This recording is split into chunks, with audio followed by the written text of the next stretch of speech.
Ethiopia ciidanka tirada hadda shaqada ku jirto ciidanku laba u qaybsama waa ciidan kayd ah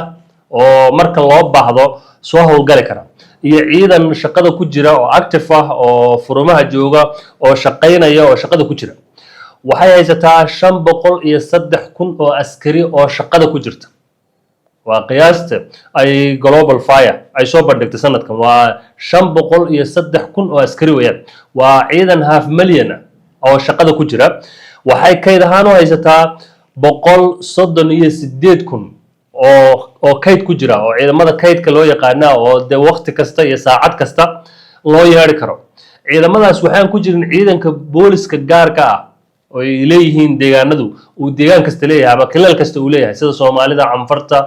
ay leeyihiin Oromadu ay leeyihiin kuma jiraan ciidamadaas booliska gaarka iyaga laftigooda inkastoo aan tiradooda rasmiga ah aan si dhab loo haynin haddana boqolaal kun baa laftigooda lagu qiyaasaa oo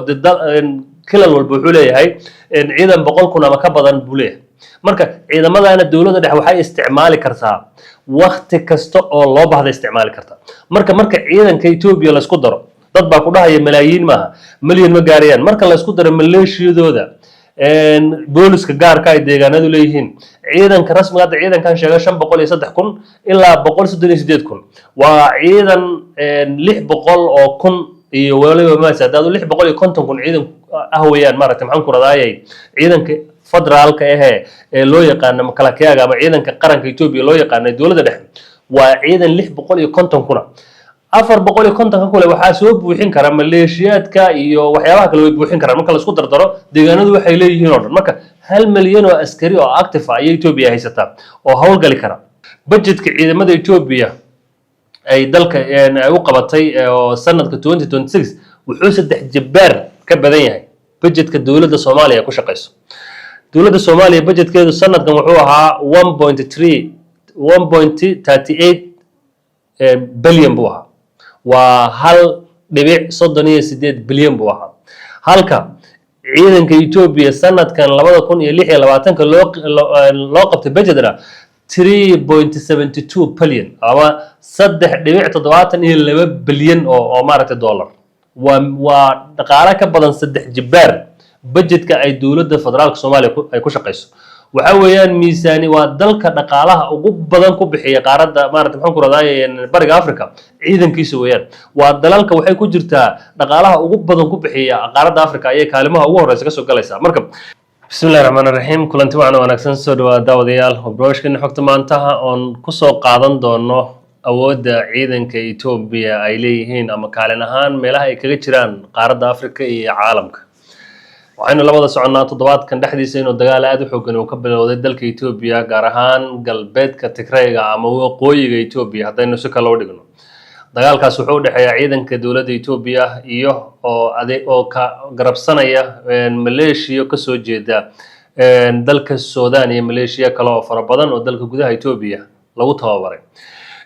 awoodda marka ciidanka Ethiopia uu leeyahay oo ka soo horjeeda jabhaddii TPLF ee dalka ka soo arrimi jirtay muddada dheer haddana dagaalka la soo horjeeda dawladda dhexe oo iyaga laftigooda aan la dheelsan karin oo awood aad u xoog badan haysta kuna tiirsan dalal shisheeye oo sida Eritrea iyo dalal kale ay gacmaha kula jiraan oo dhabarka ay ka badhatunkaalayaan waxaynu marka fiirin doonaa maadaama dagaal adag halkaas uu ka bilowday lana filayo dagaalkaasi inuu noqdo mid hadduu sida uu hadda ku bilowdo ku sii socdo mid khasaaro badan soo hooya waxaan isbarbar dhigi doonaa bal awoodda ay lahaan jireen ciidamada Ethiopia oo dagaalkii hore ee ka dhacay 2 sano ka hor ka qayb galay iyo ciidanka hadda Ethiopia ay haysato ay rabto dagaalkan inay ku gasho sida aan la wada soconaba sanadihii u dambeeyay dawladda Ethiopia waxay khibrad aad u xoog badan ka heshay dagaalkii ay ku gashay gobolka Tigreega ay la gashay jabhadda TPLF dagaalka ciidamada Ethiopia waxa ka soo gaaray khasaare aad u fara badan waxaana la qabanayay ciidamo aad u fara badan oo Ethiopian ay soo bandhigayeen jabhadda TPLF dadkan waxa fajiciso ku noqonaysay ama la yaab ku noqonaysay sida dhibka yar ee ciidamada TPLF ugu suuragelisay inay jabiyaan difaacyada ciidanka Ethiopia ayna qabtaan askar aad u fara badan oo kumanaan kun ah marka bal waxaan fiirinaynaa sanadihii u dambeeyay labadii sano u dambeysay aan raacnay wax iska bedel ciidanka Ethiopia awoodda rasmiga ah ee maanta ay leeyihiin ciidanka Ethiopia tir ahaan intay dhan yihiin iyo qalab ahaan waxay haystaan ciidanka Ethiopia kaalinta وكجرا سنة كان لبدا كون يلحي لباتنك الدونك كجرو وكالنت أفرتني تضباط أود عيد مدى الدونك دلك أفرتني تضباط بكجرا أفرتني تضباط دل أياكو الرئيس أو كأود بدن والدونك ككلام ده الدونك كترسم أفريقيا وحوك كجرا كالنت الشناد بكجرا كليه وحاكو الرئيس أفر دل باكو الرئيس دلك الشناد أود بدن ويا waxaad moodaa inuu marka 2016 uu sarakac uu sameeyay ciidanka Ethiopia oo ku aadan haday noqoto dhismaha ciidanka iyo haday noqoto qalabaynta haday noqoto miisaaniyad waxyaabo fara badan marka la isku daro marka global fire oo ka faaloota arrimaha ciidamada sanadkan 2016 waxay Ethiopia ku jirtaa kaalinta 47 sanadkii 2025 oo ahaa sanadkii aan soo dhaafnay waxay ku jirtaa Ethiopia kaalinta 52 marka waxa uu dhigan tahay inay sarakac fiican ay soo sameeyso oo meeshii ay joogtay 2025 aysan hadda Ethiopia joogin dhismaha ciidankeeda wax far badan ka bedeshay qaaradda Afrikana kaalinta shanaad bay ku jirtaa Ethiopia oo iyada laftigeedu de afar dal oo kaliya qaaradda Afrika weyn ka horeysa Ethiopia ciidanka tirada hadda shaqada ku jirta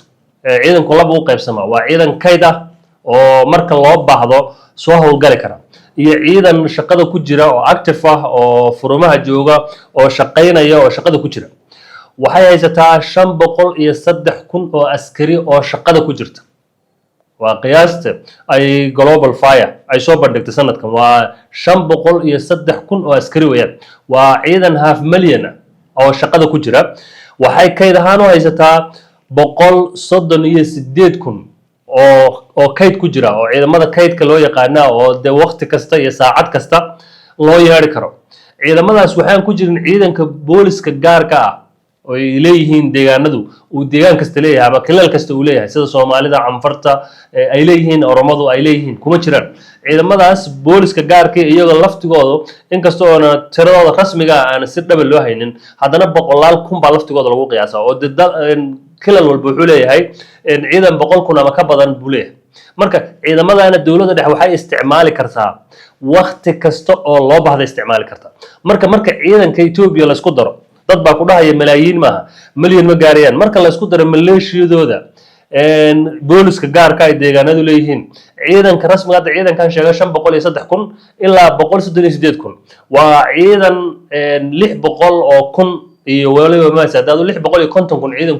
ah weeyaan maaragtay maxaan ku raadayay ciidanka federaalka ee loo yaqaan makalakaaga ama ciidanka qaranka Ethiopia loo yaqaan dawladda dhexe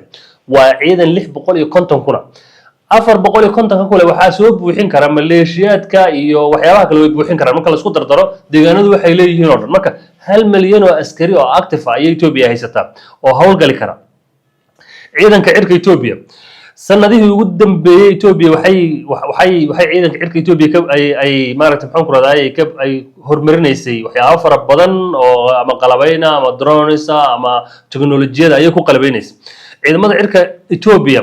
maanta waxay ku qalabaysan yihiin diyaarado casri ah waana dalka ugu awooda badan bariga Afrika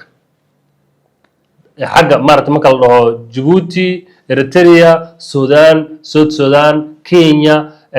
Soomaaliya dalalka geeska Afrika ku yaala Uganda ku dar Tanzania ku dar waa dalka ugu awooda badan ee ciidamada cirka haysta weeyaan Ethiopia markaynu u fiirino awoodda ay ciidamada ay leeyihiin Afrika wuxuu kaga jiraa kaalinta 6aad oo 5 dal ayaa ka horeysa oo maaragtay maxaan ku raadayay Masar iyo Algeria iyo Morocco ay kamid yihiin ayaa ka horeeya oo kaalimaha koobaad labaad afraad saddexaad ilaa shanaad ku jira kaalinta 6aad bay soo galaysaa Ethiopia diyaaradaha haysta Ethiopia oo hadda ciidankeedu ku hawlgalaan inta badan waxay u badan yihiin diyaaradaha uu farsameeyo dalka Ruushka ama diyaaradaha laga soo saaro dalka Ruushka waxa uu soo raaca diyaaradaha Shiinuhu soo saaro marka loo yimaado diyaaradaha aan duuliyaha lahayn iskood isu wada ama droneska loo yaqaanana waxay isticmaashaa diyaaradaha ay soo saaraan Turkiga iyo Shiinuhu marka diyaaradaha ay soo saaraan Turkiga soo saaro Ruushka uu soo saaro ay isticmaalaan ciidamada cirka Ethiopia waxa ugu waaweyn oo aad loo yaqaanaa diyaaradda la yiraahdo SU-27 iyo SU-30 oo labaduba diyaarado dagaal xambaarina kara inkastoo SU-27 ay tahay diyaaradihii hore oo maaragtay maxaan ku raadayay hore loo isticmaali jiray laakiin diyaaradda cusub waxa weeyaan SU-30 oo xambaari karta gantaalo culus ama gantaalada ridada dheer xambaari karta diyaaradaha droneska isticmaalaan hadda Ethiopia oo isan labadii sano ugu dambeysay aad ku casreysay diyaaradaha ugu fara badan waxa weeyaan Bayraktar TB2 oo Turkigu farsameeyo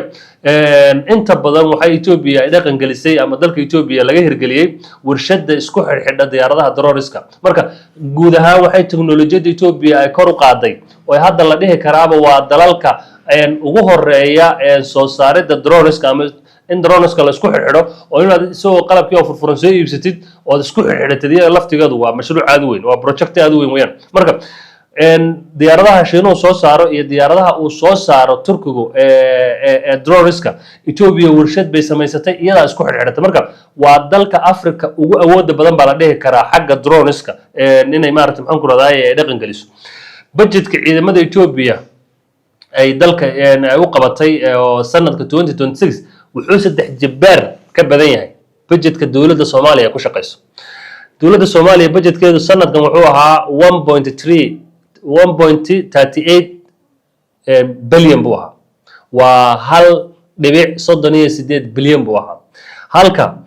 ciidanka Ethiopia sanadkan 2026 loo qabtay budgetka 3.72 bilyan ama 3.72 bilyan oo maaragtay dollar